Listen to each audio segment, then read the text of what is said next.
the International Day of Tolerance, and this is a United Nations initiative trying to foster understanding, mutual respect and diversity. And to kickstart this discussion around tolerance in the South African context, we are joined in studio by Ms. Khosi Jiyane, a clinical psychologist. Thank you so much for coming through. Right. And intolerance couldn't come at, or this discussion couldn't come at a better time, because we've just experienced xenophobia, we see issues of racism. But in your long experience, have you been able to come up with or to identify a common cause or the basis for intolerance in our society? Well, the most natural basis for intolerance is that it is an evolutionary mechanism, because for survival purposes, we have had to, as the human species, to distinguish between what is safe and what is a threat.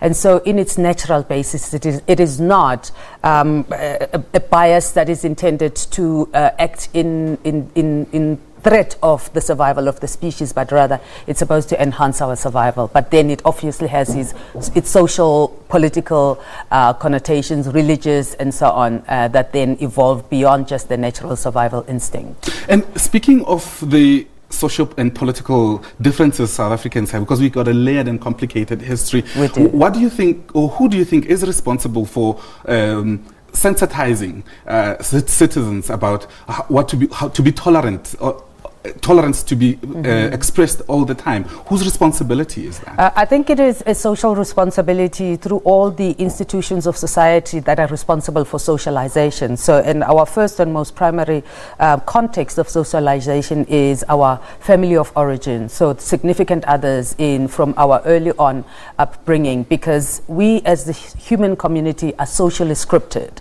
and so we are written into by those that come before us in our society, that receive us into the broader community, and they script into us what is good, what is bad, what we should and shouldn't, the in-group, the out-group dynamics. And so this is where it all begins. So by the time we actually broaden our horizon of social interaction beyond the home, we already are written into, and so that is our most primary source of socialization. And of course it expands, and those other institutions of socialization, such as school, such as your community and the world of work and the broader global community, is a space where we negotiate those spaces of tolerance and intolerance. So we can then either broaden our horizons, or it can get reinscribed, and therefore we can narrow down and really hold on to those initial scripts as facts, and actually get lost to the fact that they actually are just interpretations. Each one of them are interpretations, and therefore subject to renegotiation. And I might be putting you on the spot a bit here, but we've seen the case that comes to mind now is where we heard AfriForum is building a university, that Afrikaans-speaking university. And for many black people, or for many activists, or for many politically conscious people, they see that as a intolerance, and people just want to exclude them. You think of a town like Orania that wants to be by themselves. How do you think intolerance plays a role in all of these things that are happening in our country, in terms of, I'll use the AfriForum, not per se, but those kind of situations where we find organizations that want to just to advocate for their own interests, where we have a very diverse country, but people still pushing for things that are politically, are viewed as intolerance. Well, you said you put me on the spot here, and I'll take that spot. Because, and I'll give you my personal opinion, and this is not necessarily a professional opinion. I think I understand, on some level, I can hear that people have the right, and it is a personal inclination for us to wish certain things for ourselves, right? Individually and collectively. And so on one hand, I hear that. But on the other hand, I think for me, the bigger problem, particularly in South Africa, in our racialized society, even though we are in transition through that process, my question is really, what is our need as black people to be liked by white people? That's why does it make us feel so unwanted when they don't like us? Is there something in us that we cannot love ourselves? Can we not be enough on our own? So that we are asking those questions from a space of emptiness. But my sense is that we still have not recovered from that sense of being emptied by our history. And so we are still hungering for validation, for acceptance, for embrace, for love, in spaces where we shouldn't really be looking as our primary source of validation. So that's just my... No, I hear you. Yeah. And now, I'll say the black community, and I'll use the capital B, black, I mean people who are not white, basically. Yeah. In the black community, you find intolerance, because you find people... I've been asked before if I'm Tsonga, because people just look at me and think, oh, he's dark, he's got a flat nose, he could be Tsonga. Yeah. But what informs, is it some sort of social illiteracy that's going on in our communities, or are we, just tell me what is going on, because in that same black community, you have the LGBTI community, that people will use religion against them, and we don't like each other. Yeah. And can I boil it down to self-hate? Is that why? Are those some of the traits that sponsor intolerance? There are multiple selves in society, and we need to have room to, first of all, recognize that. So consciousness is our biggest ally on this journey, in the sense that we need to recognize there's a multiplicity of selves, as you have boiled them down, that within black, there's different levels of blackness and nuances to our blackness. So it is about recognizing that, and secondly, understanding where does my particular script that I hold on to that informs my relationship to this multiplicity come from. And by the same token, then recognize that other people equally have their own scripting and their own social journey that they have gone through that places them where they come from. And therefore to rather come from a place of curiosity and openness to saying, can I take myself out of my world and for a moment invite myself into your world to understand where you come from, what makes you who you are, and can we negotiate a point of even saying, can we agree to disagree on certain things? That tolerance says, if it were up to me, I would not have it this way. But nevertheless, I respect the fact that you also are entitled to a self, an opinion, both of us are opinions in a sense. We are construct in a sense. And so therefore, I can recognize the ability for you to be yourself while also acknowledging my own. And I'm glad you're an academic, and I read a lot of research stuff, and you often see, I think researchers sometimes are just happy writing. Of course. South Africa is a violent country, and I think the root of it is intolerance, or well, maybe part of it. But I haven't discovered research that it educates us or educates people like me, journalists, who are supposed to tell stories of intolerance and the repercussions thereof. And a point in case is Rwanda, just calling people cockroaches started a genocide. It wiped a whole population off. But the messaging that our politicians use also, could that also be informing the reason why we continue to be a violent country? Of course, there are those people that are influencers in society who, when they speak, people defer to their opinion. And their opinion is rather even more construed as more like fact than opinion, and people defer their own responsibility to think and question for themselves and rather just fly on those people's borrowed wings, and therefore it shuts down the opportunity for people to engage meaningfully and for a person to understand what is my own truth on this issue and can it coexist with another person's, and therefore we foreclose on issues and it becomes an either or, so that opinions become mutually exclusive, and that is where we end up with situations like the genocide. And when that moves from a collective sense of being to becoming a collective consciousness, this is when you see people en masse moving towards those sorts of genocidal behaviors. But what does it do to, because I'm going to use another example.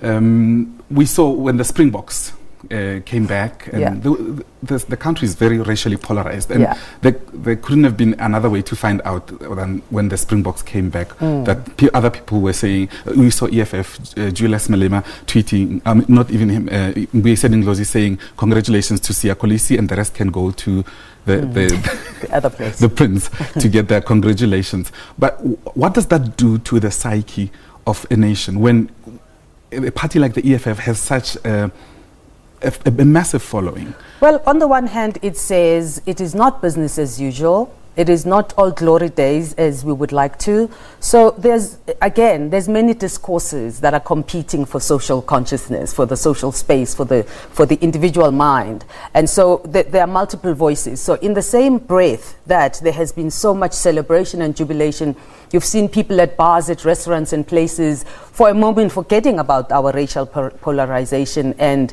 saying there is one thing that unites us right now, and it is that we are South Africans. And as a country, we have won. We feel part of that celebration.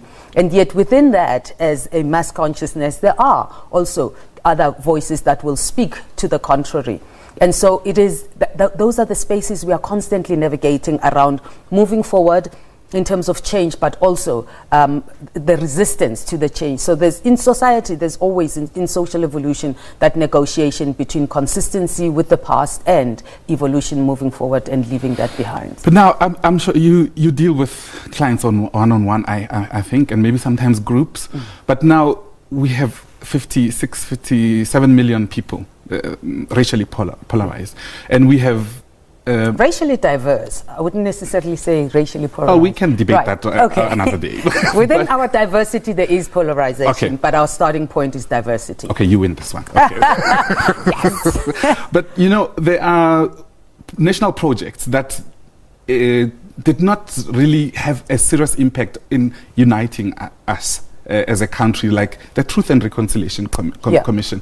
And as a clinical psychologist, what kind of national project do you think will have an impact, a positive impact that will promote social cohesion and we stop this racism, basically? Yeah, I think the one thing we need to do as South Africans is to recognize that it is not just us. We seem to have this notion of a uniqueness of our experience. So what I'm suggesting is that there's a universality of this kind of experience in the human community millennially. Over the years and ages, we've always had that sense of discrimination. I mean, I was in Malaysia some years ago, and the same places, there are places where you go and they tell you, if you are here and you are this kind of race in this community, don't expect to actually come out alive, or don't expect people to embrace you. So those things are part of our journey. It has certainly been punctuated in South Africa in our history, and it is more recent perhaps than other communities. But what I'm sensing is that it is not as intense as it used to be before, because it is not as concretized as it was in legislation, in resources, in the allocation of resources, in the whites only and so on, that have made it so concrete. So those boundaries are lowering. It is simply like the Berlin Wall coming down. So it doesn't necessarily mean that by its coming down all attentions have ceased. They will continue to be there, but they will de-escalate over time, and we have new generation of people that are coming into the society. So it is evolving, it is moving. We just need to embrace the fact that there's pockets of both going on, but it will not ever cease to be, because that's the nature of being human, and it's part of our human evolution to discriminate in one way or other. That's very true, and we could talk about this we could whole indeed, day, because this is such an interesting discussion about tolerance, because South Africa is just a layered and complicated nation, and one moment we are euphoric, one moment we are united against someone, and so forth. Yeah, and let me touch on this so-called xenophobia issue. Because I want to know why you call it so-called xenophobia. Because I do not believe that those attacks were based on the fact that I hate you because you are a black person. I am killing you because you are black. It is not. It is simply because there is a large majority of the African community that collectively are at the bottom of the socio-economics globally. And we are competing with people that are way ahead, countries that are way ahead of us. And we know the history of colonization, we know the history of slavery, and we are still suffering the repercussions, both from the colonizers' point of view, but equally from a failed leadership in our continent as Africans. And therefore, a large majority of our communities and our populations are scrambling for the bottom. The people that are here because there is a shrinkage of a livelihood in their own communities. And so it is natural for people to gravitate where they think there is a possibility of earning a living of some sort.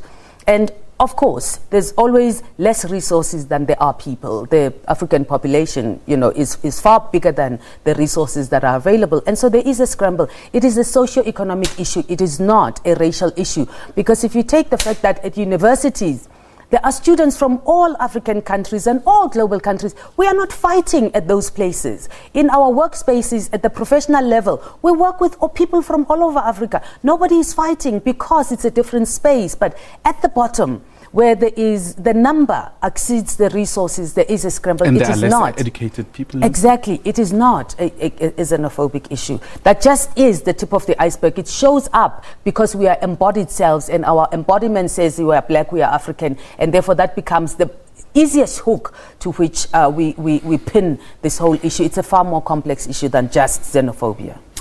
You know what? If I ask you a follow-up question now, you'll have to stand in as a politician too, because this is such an interesting perspective. Yeah. And I would love to have you back so we can explore this, especially on the xenophobia part of it, because that's a very interesting perspective. I haven't seen it anywhere when I've been reading about this. But now we're going to wrap it up, and thank you so much. I really appreciate your time. Thank you. Khosi Jiyane, clinical psychologist. Thank you for coming to the agenda. And while we're taking a short break, we're still setting the agenda after the break.